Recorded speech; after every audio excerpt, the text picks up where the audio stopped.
Hi guys, and welcome back to another episode of our Pokemon Battle Series, the School of Hard Knocks. So throughout this episode, like every other, we'll be jumping on to the Pokemon Global Link Battle Spotlighter, playing under the Championship Battle rules, which are the equivalent rule set of the VGC 2017 season. So I hope you guys are all having a great day. It is Wednesday. We kicked off the week this week with that band team, as you all requested.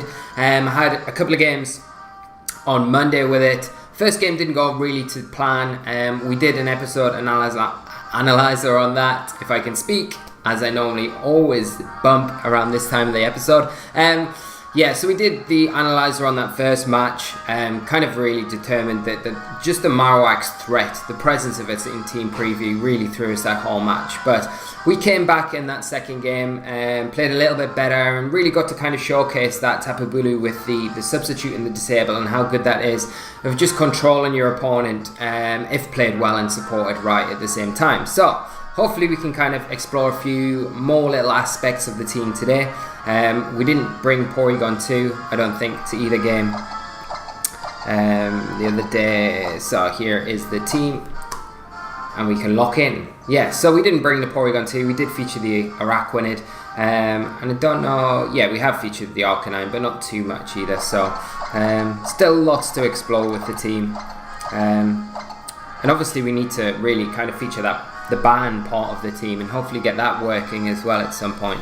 We are running Choice Scarf Nihilego, so that's something a bit different from your standard Nihilego within this core. Normally you see a bit more of a bulky variant, but we're going for a way more fast defensive variant in this team, so hopefully it does tend to work out a bit better.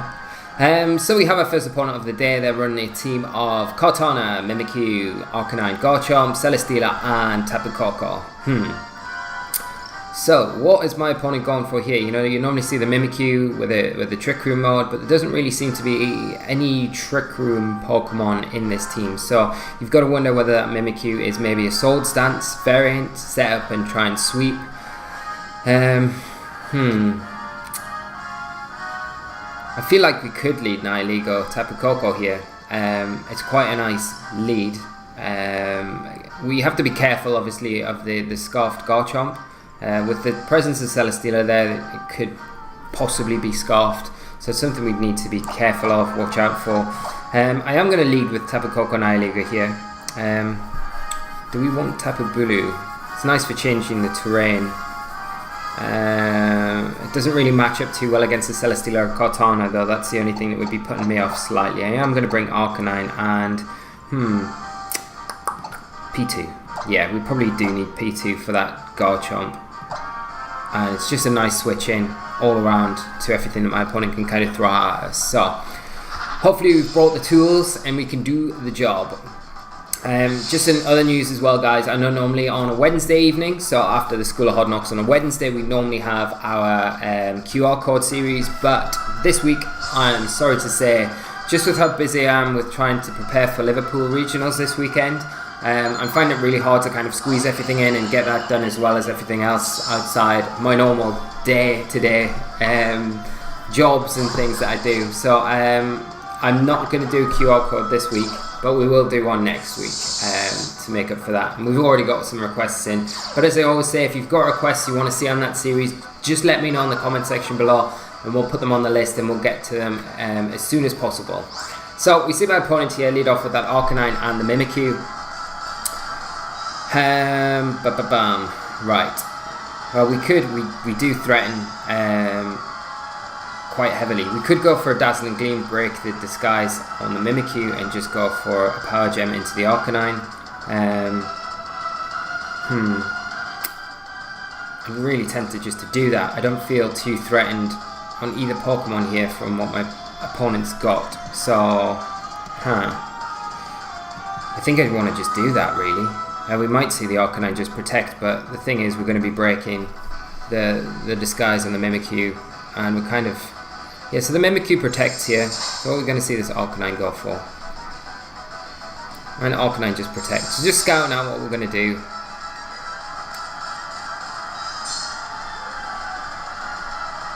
But now you've got to think that my opponent doesn't want to lose his Arcanine, so he probably wants to switch it out into, I don't know, maybe the Garchomp, So what we could do is go for a Gigavolt Havoc.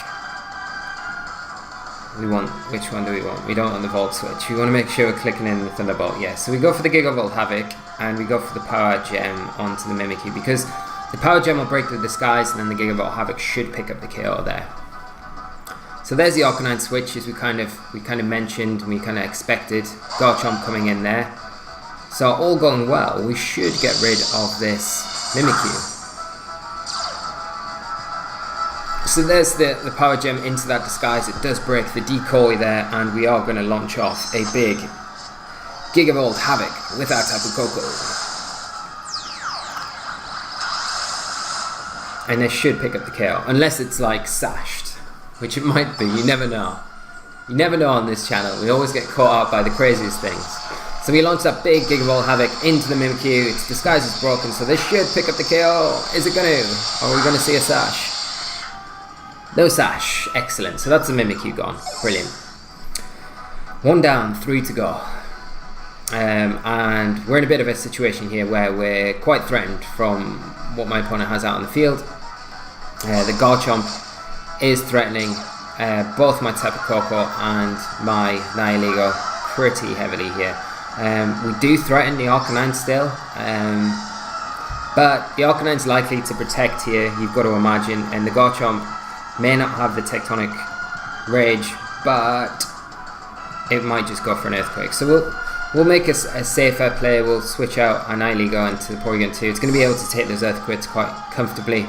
We'll just protect Tapu Koko this turn.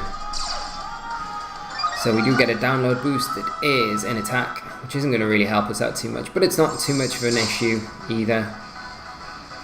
And Arcanine protects. So here comes the Earthquake. You've got to expect the Earthquake here from the Garchomp. And there it is.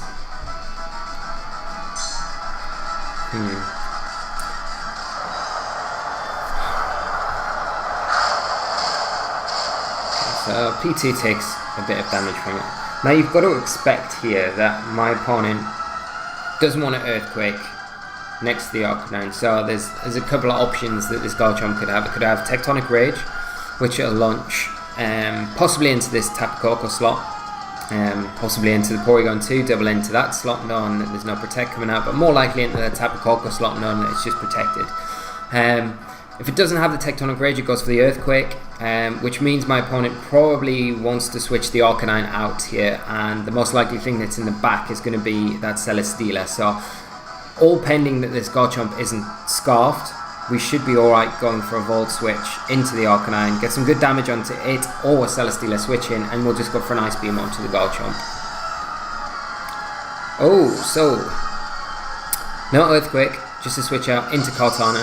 So we'll be able to catch it with an Ice Beam here, which is nice. We'll get the Koko out, save it for later on in the game, get a Volt Switch onto that Arcanine, do some good damage as well, and we'll bring in our own Arcanine, just get an Intimidate onto both of these physical attackers. So, and we're going to get some nice damage onto the Kartana as well with the Ice Beam from a P2. It'll kind of help us indicate what kind of set it is, if it's maybe Assault Vest or anything like that, but you'd probably imagine that it is Focus Sash or Z move maybe.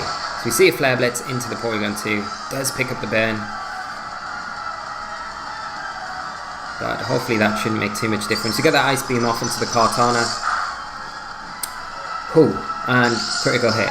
Okay, that's super unfortunate for my opponent there. Because we would have done about 50%, I imagine, 40 to 50% otherwise. But it's really kind of taking the Kartana right out of the game. What I'm going to do is just go for a Bulldoze, and I'm not going to worry about switching anything in. I'm just going to recover my Porygon 2 here.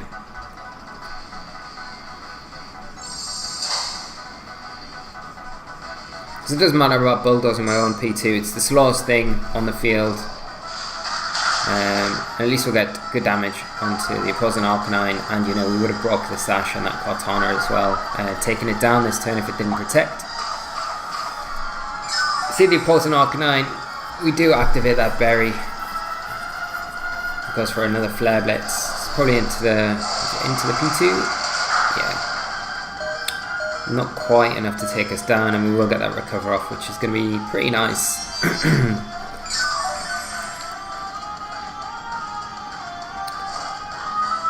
just take a little bit of residual damage from that burn again. The electric turn disappears, and we'll just go for the same again. I'm just going to go for that bulldoze, and we could go for, yeah, let's go for it. Let's go for an extreme speed rather than the bulldoze. I don't expect the Garchomp to actually switch in when bulldoze could be an option.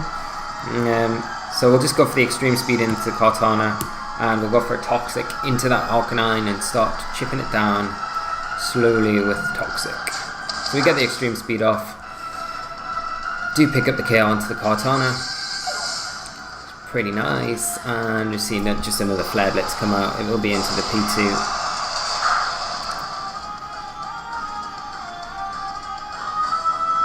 And there's the Toxic there, which will slowly eat away at this Arcanine.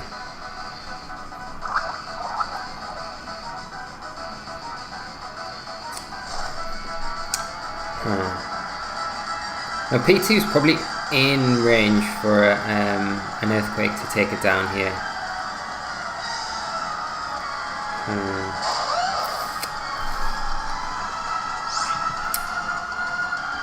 I could protect Arcanine, or I could go for a Bulldoze. We haven't seen a Z move come out from my opponent yet.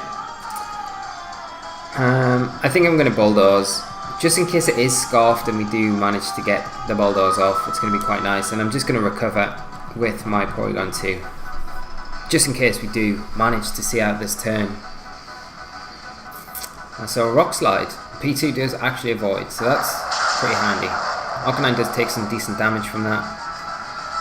And we do flinch, which is a bit of a shame. But do we take the Flare Blitz? I wonder. Yeah, we do, and we're going to get that recover off, which is nice. So we should be okay, kind of cleaning up with P2 Arcanine here.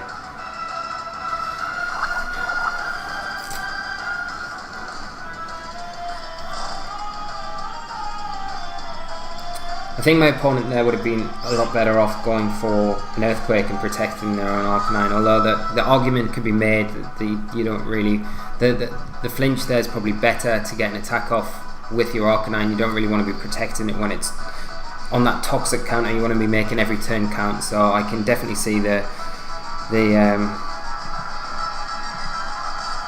value in that play.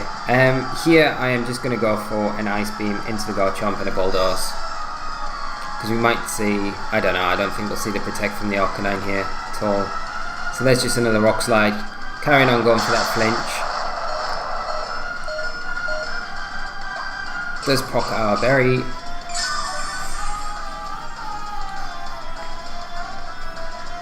And we do get the Bulldoze off this turn, which is nice. So that will take the Poison Arcanine down, meaning that P2 will definitely get its Ice Beam off as long as we don't flinch. I'm not sure if it's going to be enough to take down the Garchomp. Might be, depends on how it's built, but we unfortunately do not get it off. The flinch. Rock Slide, so strong. And we're just down to the Garchomp now, which is free to Earthquake, and I don't mind Earthquaking now to take both targets down, because I'm quite happy bringing in Tapu Koko and Nihilego on the next turn, and that will be more than enough to finish this Garchomp off. You know, it probably is Scarfed, to be honest.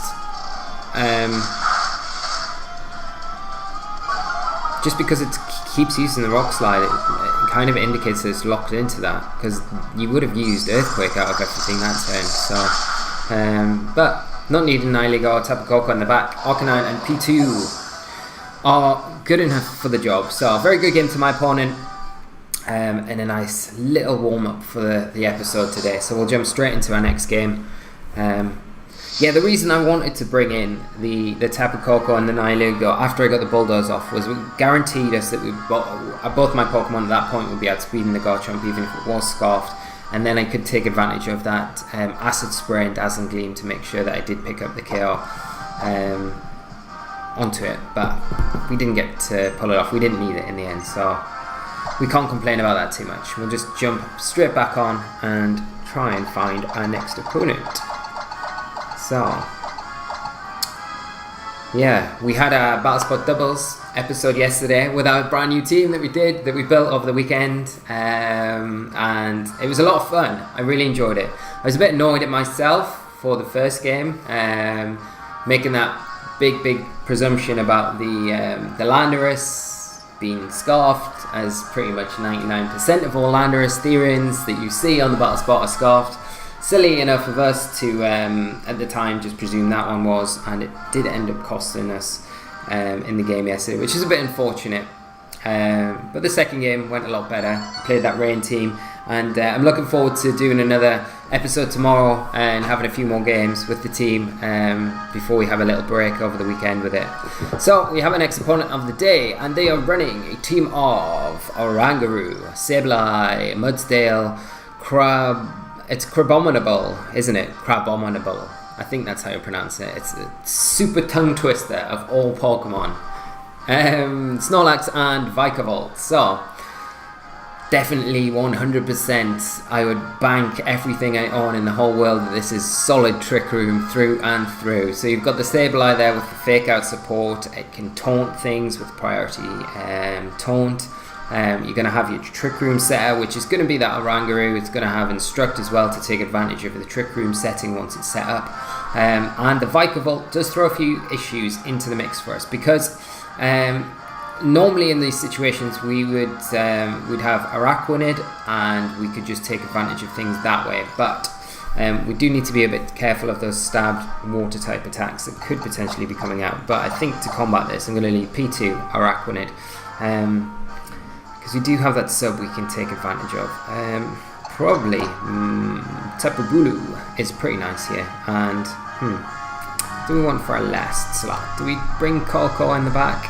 Or Arcanine, because the Intimidate might be nice. We're going to be facing down against those ice type attacks. We've got Mudsdale, won't appreciate any Intimidate support. So let's go with that and see how we get on here against the Ice Crab fighting Pokemon.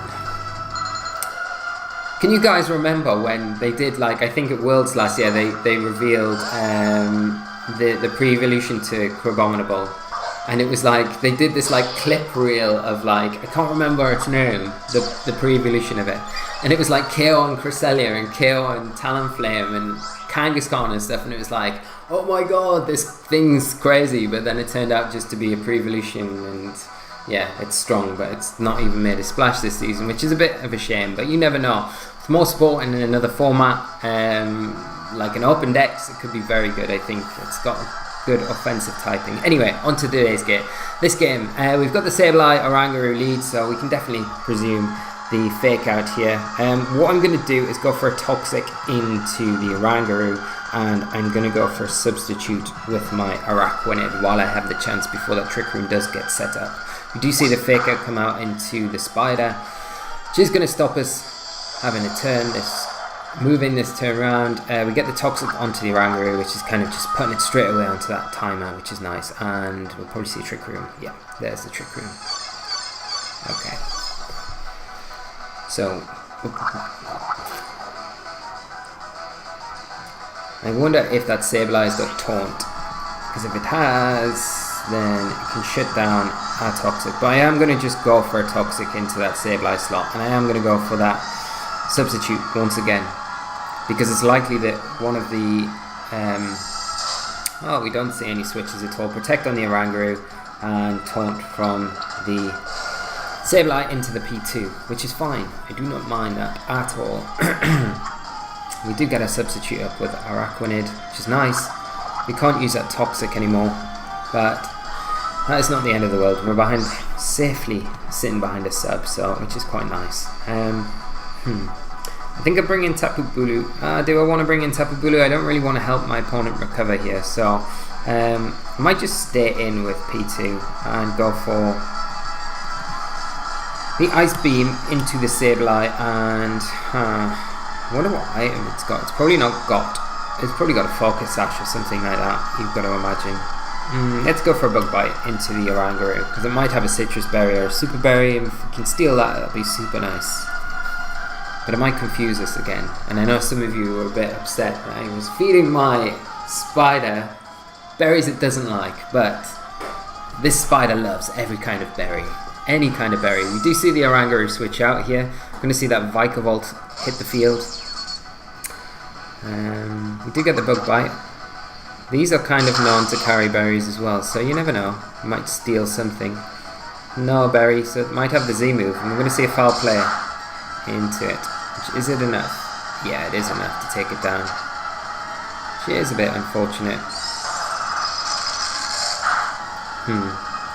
We get an Ice Beam crit, which is nice for damage and things like that. So we'll go for just an Ice Beam again. I want to get Araquanid out of there.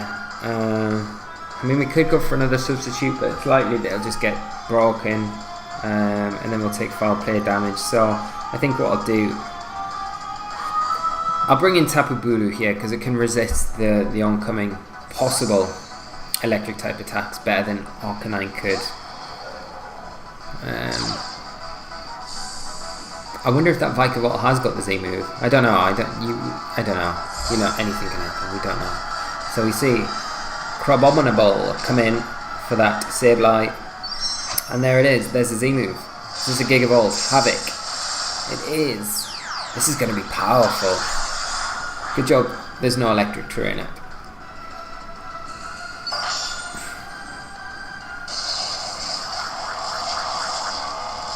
So here it comes.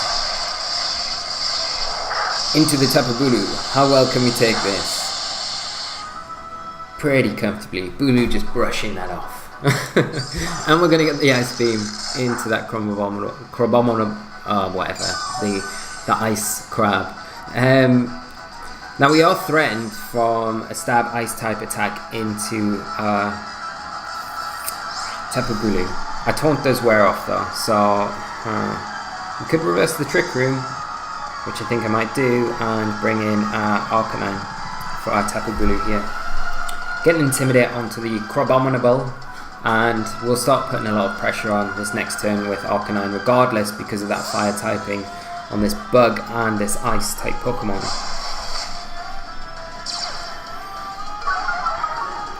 There's the Intimidate. Oh, it's got Hypercut. That is cool. Okay, so we're probably going to take a close combat into the P2 now. You've got to imagine, yeah. Oh, it is enough, man. Okay, so we do lose. We don't get the Trick Room reversed either, which is a bit of a shame. Hypercutter. Okay, so it didn't matter too much because the Dimension was reverse anyway, so that's fine. You've got to think if we go for I wonder if a Wood Hammer would be enough. But let's bring in Bulu. Okay, we need to be a bit because we can. Let's go for a sub and go for a Flare Blitz into the Crabominable.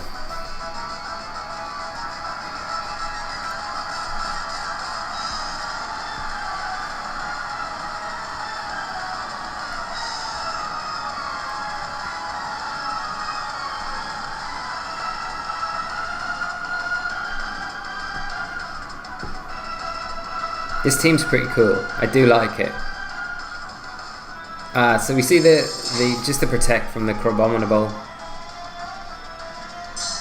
I need to take it down soon so I can stop saying it over and over. We got the substitute up with Tapu Bulu, protected a little bit. Bug Buzz. I was just gonna go through the sub. It is. Oh, this is terrible. This is going really bad. I don't know if we're gonna. Yeah. Okay. So we've got Spider come in now.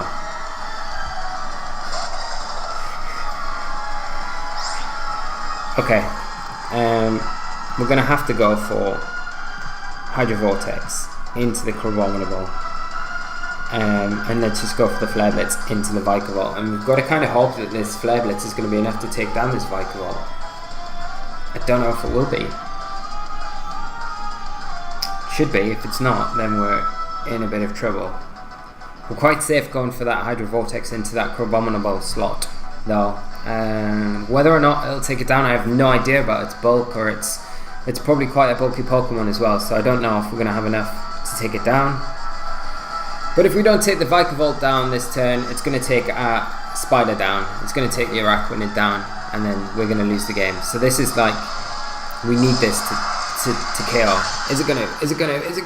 Oh, it's not. It isn't enough. Oh, okay. We've lost this then. There's Crabhammer. Oh my god. Okay, this is crazy. And a Thunderbolt. Bye bye, Araquanid. Okay, we do survive. But this isn't going to matter at all. It's too late.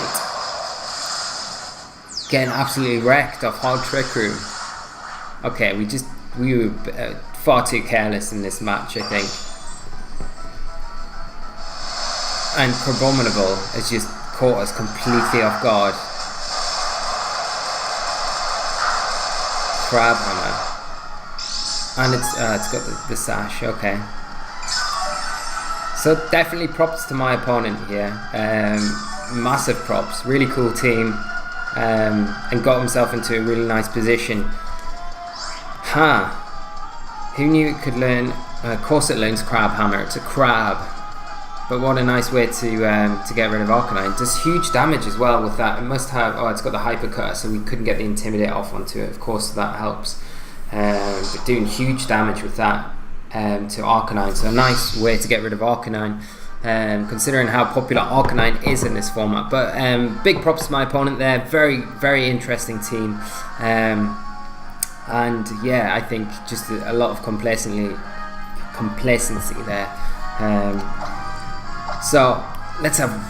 Should we have one more? I think we're probably running quite nice at the minute. I'm not going to do a VGC episode analyzer on this video. Again, guys, I do apologise. It's probably just down to time for me. Just with the analyzer, it does take a little bit extra time for me to do. And just with all I've got going on, I really want to try and get some prep for Liverpool in sometime this week before the event. So I hope you guys understand. I hope you've enjoyed today's episode though. It's been a lot of fun. I think we had, like, even though we maybe didn't play it so well in that last game, it's a lot of fun to kind of see teams like that and how threatening they are when they get into those positions where you kind of they got that board position that they needed, and they just took full advantage of that, and there wasn't really too much we could do, ignoring the fact that Crabominable gets Hyper Cutter, which to be honest I didn't realise, so that's my own ignorance there, but I have learned that today, so that's pretty nice. I think maybe if we got the Intimidate, we probably would have been able to take the combination of attacks on PT, reverse the Trick Room. Although if we'd looked before that and had a look at where the Trick Room was going to end or not, we could have kind of planned a bit better around that, knowing that it was going to end the next turn anyway and not go for such I don't know, an unnecessary play, I feel like, in that kind of part of the game. I think as soon as we lost PT, we lost a lot of momentum to switch our board position around, to take attacks and things like that, and it didn't go too well after that. And obviously the Flare Blitz missing the kill, we would have yeah, it was an awkward situation, very awkward, and we just got caught off guard. But not taking anything away from my opponent there. Had a very cool team and really good fun to play. So as always, guys, if you've enjoyed the episode, please leave a like on the video. It's massively appreciated. I just want to give a big shout out to you all as well, just for all the support and everything that you continue to give me through the channel, and the feedback and everything like that's absolutely amazing. So please keep it coming. As I keep saying, it is a bit overwhelming at times. It's just great to have something like this that I'm a part of. It's really cool. Anyway, I'd love to hear your comments and thoughts on the teams that we played today, especially that second one, what your thoughts are around the Crabominable, if it's got much, what you think, if it's got any potential in this format as well going forward, and what your thoughts are on a hard Trick Room team. We have had a request in for a hard Trick Room team to be played on this series, so that is something we will definitely be looking at going forward in the next few weeks. And so, you know, we can take maybe some bits of inspiration from that team, why not? But do let me know what you think of the team and just the episode in general, guys, as always. But we will be back tomorrow with a Battlespot Double Series, playing that team that we built together over the weekend. Really looking forward to that. And then we'll finish up on Friday with our final episode of the School of Hard Knocks before we take a quick break for the weekend whilst I'm away at the Liverpool Regionals. So, guys, have an amazing evening, afternoon, morning, whatever time of day it is. Make sure that you're taking care of yourselves, whatever you're doing, having fun. And I will see you all here tomorrow for that Battlespot Double Series. So until then, guys, take care of yourselves and bye-bye!